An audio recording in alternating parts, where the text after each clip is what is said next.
Hello बच्चों। आज के इस क्लास में हम लोग देखेंगे चैप्टर 2 का एक और इम्पोर्टेंट क्वेश्चन जिसका नाम है सीरीज कॉम्बिनेशन ऑफ कैपेसिटर या कंडेंसर भी बोल सकते हैं। बच्चों पता है आपको कैपेसिटर क्या होता है? पता है ना? ये तो बोले हाँ सर, ये तो हम प्रीवियस लेक्चर में सीख चुके हैं। अब होगा क्या कि जब हम बहुत सारे कैपेसिटर को, क्या बोल रहे हैं, बहुत सारे कैपेसिटर को एक लाइन से जोड़ दें। लाइन से माने कौन सा कॉम्बिनेशन? Series combination. कौन सा कॉम्बिनेशन? Series combination. तो क्या सर जोड़ते हैं कैसे? अब इसको समझना, ध्यान रखना ना। क्या करेंगे, ये कैपेसिटर है, ये दूसरा कैपेसिटर है और ये तीसरा कैपेसिटर है।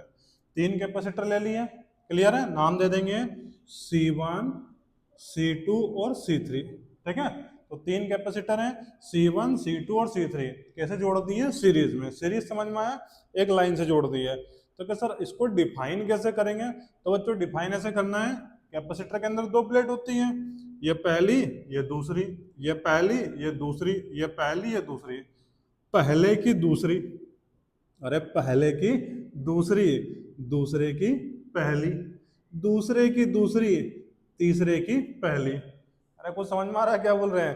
देखो अपन ने कैसे जोड़ा कि पहले कैपेसिटर की दूसरी प्लेट जो है वो दूसरे कैपेसिटर की पहली प्लेट से जुड़ी हुई है, और जो दूसरे कैपेसिटर की जो दूसरी वाली प्लेट है वो तीसरे की पहली प्लेट से जुड़ी हुई है। क्लियर है?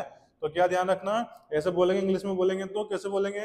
second plate of the first capacitor is connected to the first plate of second capacitor, and second plate of second capacitor is connected to the first plate of third capacitor. This type of combination is called series combination.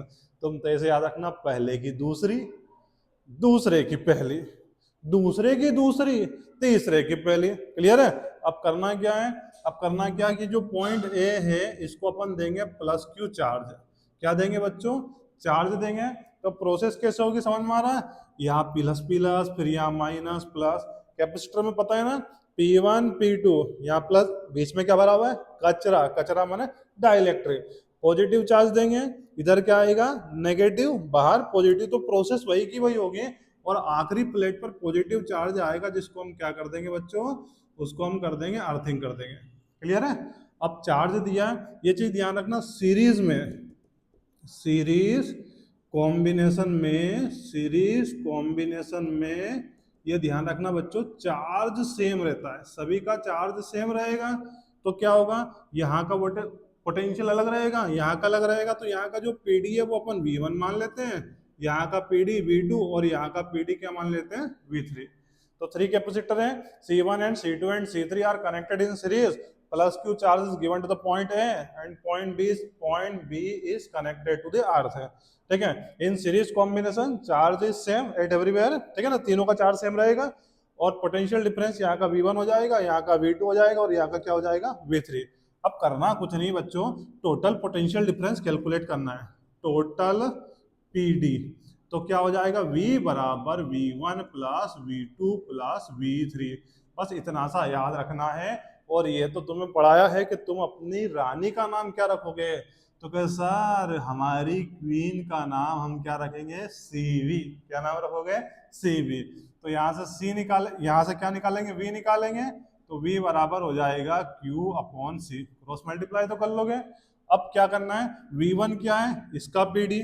तो V1 की value क्या बनेगी? V1 की value बनेगी Q upon C1। क्यों C1 बनेगा समझ में आ रहा है? क्योंकि इसकी कैपेसिटी C1 है। इसी तरह से V2 की क्या बनेगी? Q upon C2। इसी तरह V3 की क्या बनेगी? Q upon C3। और ये सारी वैल्यू इक्वेशन फर्स्ट में रख दो बच्चों।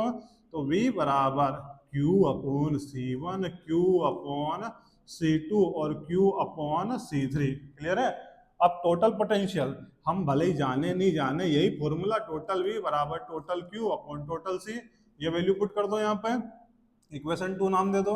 तो ये हो जाएगा Q अपॉन C बराबर Q upon C1, Q upon C2 और Q अपॉन C3। तो क्या होगा बच्चों? Q कॉमन ले लीजिए, 1 upon C1, 1 upon C2, 1 upon C3, Q से Q कैंसिल। तो ये बनेगा आपका फॉर्मूला, ये बनेगा आपका फॉर्मूला। काहे का बनेगा? सीरीज कॉम्बिनेशन का। तो कुछ भी नहीं करना है, बोलो कुछ भी मैंने कुछ अलग से ध्यान नहीं रखना है, बस इतना ध्यान रखना है कितना कि सीरीज कॉम्बिनेशन है, सीरीज में चार्ज सेम रहेगा, क्या सेम रहेगा, चार्ज, तो जो पोटेंशियल अलग रहेगा, तो यहाँ का पोटेंशियल डिफरेंस V1 मान लेते हैं इन दोनों प्लेटों के बीच का, यहाँ का V2 और यहाँ का V3, तीनों का सम कर दिया। और फॉर्मूला तो याद है ना, क्वीन का नाम क्या रखेगा रे, तो तेरी जो क्वीन है ना उसका नाम तो रख देना सीबी, क्या नाम रखेगा, सीबी। क्लियर है, तो V की वैल्यू निकाल लोगे, V बराबर क्या हो जाएगा, Q upon C, value put कर देना। स्टेप में क्या, ये इंपॉर्टेंट फॉर्मूला है, कॉम्पिटिशन एग्जाम या किसी भी एग्जाम में यहाँ से क्वेश्चन पूछते हैं कि मान लो ऐसा क्वेश्चन पूछते हैं, ये हटा दे, क्लियर है, ठीक है, सब हटा देगा। तो अब क्या करना है, फॉर्मूला याद रखना है, बस फॉर्मूला याद रखना है रे, सीधे सीधे क्वेश्चन आते हैं, ठीक है। कि सर 3 कैपेसिटर है, 3 कैपेसिटर है, पहले की जो कैपेसिटी है वो 2 माइक्रोफेरेड है। पंखा है ना, पंखा, पंखे में जो कंडेंसर लगाओ बेटा, देखना उस पर लिखा होता है म्यू एफ, जिसको हम क्या बोलते हैं, माइक्रोफेरेड। दूसरे की कैपेसिटी 3 माइक्रोफेरेड है रे, तीसरे की 4 माइक्रोफेरेड है, कुछ भी हो। अब बताओ कि तीनों को अगर अपन ने सीरीज में लगाया तो टोटल कैपेसिटी कितनी होगी, तो कुछ भी नहीं करना है, कुछ भी नहीं करना है, मैंने कुछ तो करना पड़ेगा। वो फॉर्मूला लगाओ, 1/C बराबर C1 की जगह 2 C3, और सर यहाँ क्या लिख दे, 4 लिख दे, सब माइक्रोफेरेड।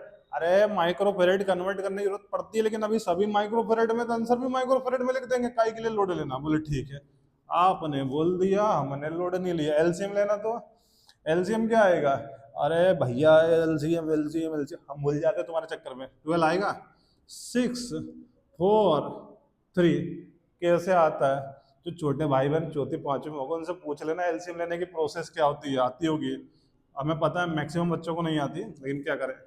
6 4 10 13, तो सी बराबर हो जाएगा 12/13 माइक्रोफेरेड। ऐसे क्वेश्चन आते हैं, थोड़े अच्छे लेवल के भी आते हैं, लेकिन अभी इस लेवल से खुश रहो, पहले डेरिवेशन तो बना लो, क्वेश्चन तो बन जाएगा, ठीक है ना, डन।